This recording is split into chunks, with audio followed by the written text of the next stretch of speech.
Guys, this is my Mini XRT and my Mini X-Max.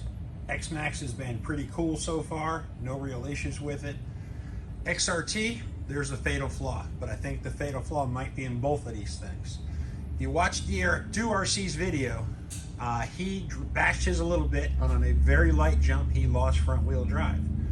Well, this thing, I pretty much did some pretty good launches, pretty good landings, pretty bad landings, no issues. Did the same with the Mini Max, haven't had an issue with that, but this thing broke and I've got no front wheel drive. So we're gonna take it apart and find out why. All right guys, we're gonna go ahead and dig out the rest of the pinion, which is super straightforward. All you're gonna do here is you're gonna pop your shocks off of your shock tower. Just more long 2mm bolts. Okay. Get your screws out. And guys, never underestimate the power of the $2 the checkout lane Harbor Freight magnetic Pittsburgh tray. I've probably got 30 of these things. Yeah, get your shocks out. You got 1 2mm holding the rest of your shock tower to your diff. Into your cup. There's your upper bulkhead and your shock mounts. Get your shocks out the way. Take out your upper hinge pins, which actually those are, what did I do with it? Those are 2.5mm.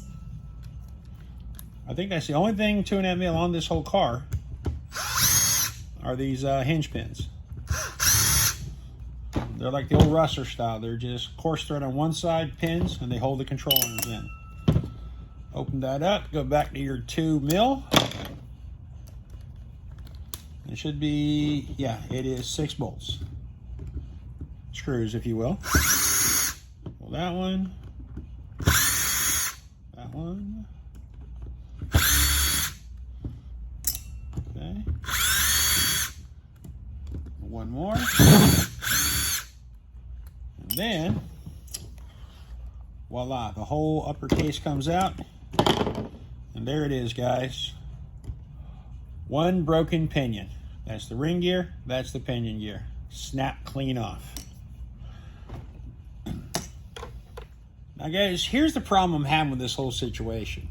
Is when this Mini Max came out, DRC got a hold of one. He had the exact same problem. He broke that pinion off. Issues with the slipper, issues with the pinion or the ring and pinion in the front, breaking the differentials, da-da-da. Traxxas knew about all this stuff. Then they come out with the XRT. They give it the VXL3S system. They give it the good 2075 servo.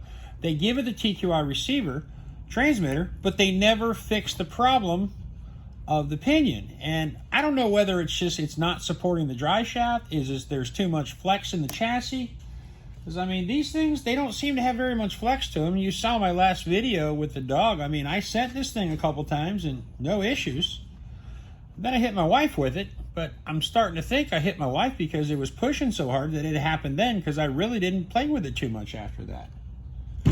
So the point of the story is if Kenny broke it, I do RC, and other people on his comments, they were breaking the same thing. So it's a common issue.